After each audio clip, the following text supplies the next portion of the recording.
Pagdating sa matatamis na pagkain, the best pa rin ang sariling atin. Pero siguradong ikagugulat ng panlasa nyo ang mga twist na ginawa sa mga ito. Kamakailan lang hinirang ng isang sikat na international television network ang Pinoy Food na pumapangalawa sa may pinakamasarap na pagkain sa buong mundo.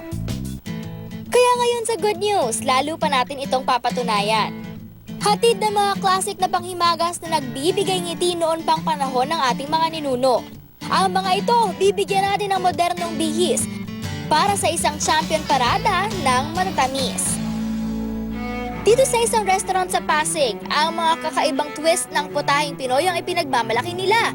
Kabilang na ang kanilang famous panghimagas na deep-fried sorbetes. Gusto namin ihalo namin yung pagka-Filipino niya with the sauce and yung sorbetes.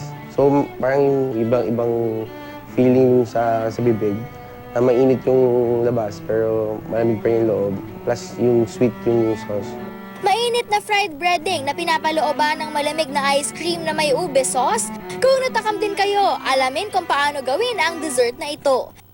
Kailangan lang ng breadcrumbs, eggs, harina, cinnamon powder, icing sugar, ube, corn syrup at syempre, ang ice cream. Sa unang proseso, ilagyan natin ang ice cream sa flour. Balutan ng maigi ang ice cream ng flour. Tsaka ito ilagay sa itlog. Lagyan ng breadcrumbs para manatili itong firm pagkaprito. Iset aside ng 1 oras sa freezer para mas dumikit ang coating. After na 1 oras, matigas na yung coating niya. So pwede natin i-second coating.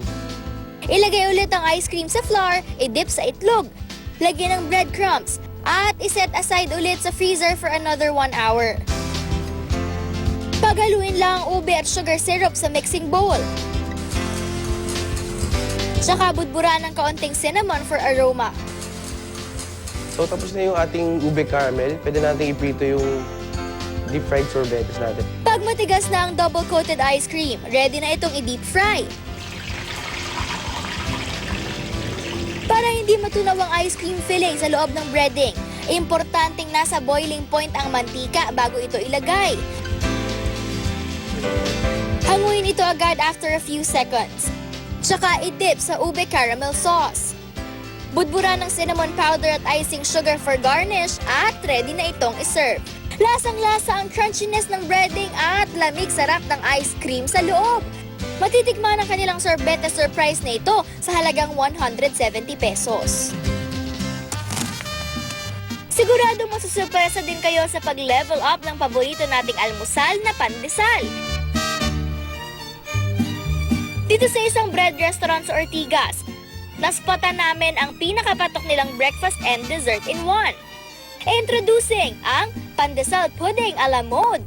Nag-decide yung may-ari nga rin na gumawa siya ng parang dessert na which is gawa rin sa pandesal. Niluluto pa rin siya sa pugon pa rin. Ginagawa namin cubes, may ice cream dagdag pa pasarap, and then yung with cherry on the top, and then caramel sauce.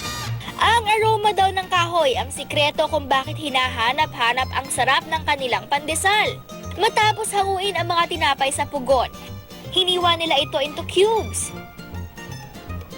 Tsaka inihalo ang pinagsama-samang gatas, butter, sugar, at eggs. Pag na-absorb na ang flavor ng mixture ng bread strips, ilagay na ito sa molder. Bago ito ipasok sa pugon. Lulutuin na siya ng mga 30 to 45 minutes. Matapos ang kalahating oras, ready na ang pudding. Malutong-lutong at creamy ang pudding. Nalalo pang nakakatakam kasama ng vanilla ice cream with cherry on top at caramel sauce. Ang kakaibang pandesal treat na ito nagkakahalaga ng 111 pesos. Kapanapanabik naman ang lihim na ibubunyag sa atin ng restaurant na ito sa Makati. Usap-usapan na kasi ang natatanging sarap ng kanilang sikreto ni Maria. Pagka in-order to ng guest namin, tinatanong din nila yan kung bakit sikreto ni Maria. Ang sinasabi lang namin, tikman nyo po at malalaman nyo kung bakit siya tinawag na sikreto ni Maria. Ang pinagkakaguluhang sikreto, ang perfect blending ng sumang haba, mangga, gatas ng kalabaw ice cream at panutsa. Ngayon, ipapakita natin kung paano gumawa ng sikreto ni Maria. Para masiguro ang sarap ng authentic sumang haba, ino-order na nila itong ready-made mula pa sa Batangas. Pagkatapos ihilera, pagitnaan ang suma ng mangga strips. Bago po natin nilagay yung ice cream sa sekreto, tutunawin po natin siya.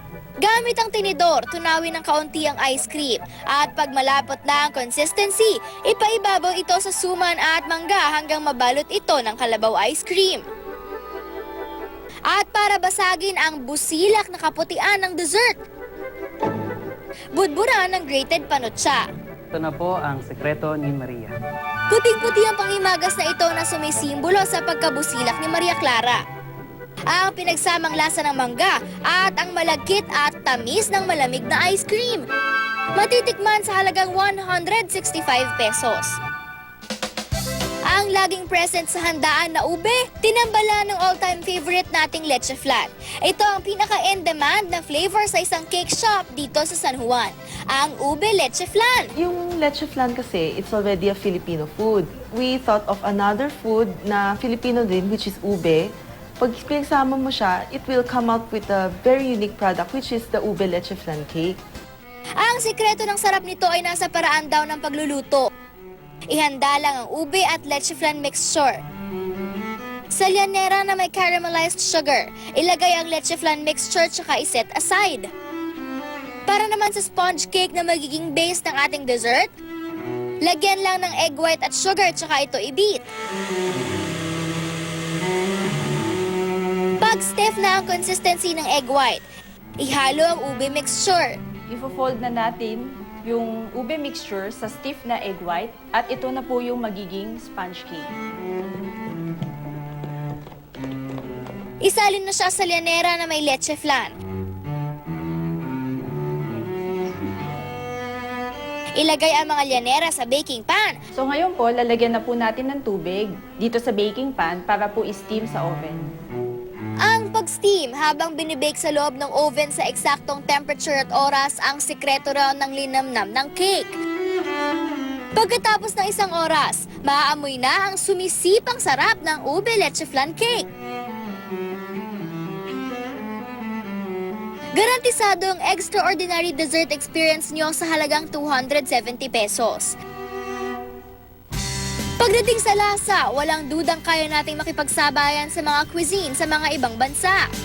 Kabilang na dyan ang mga natatangi nating panghimagas na maski sa paglipas ng panahon, taglay pa rin ang linamnam na swak sa iba't ibang henerasyon.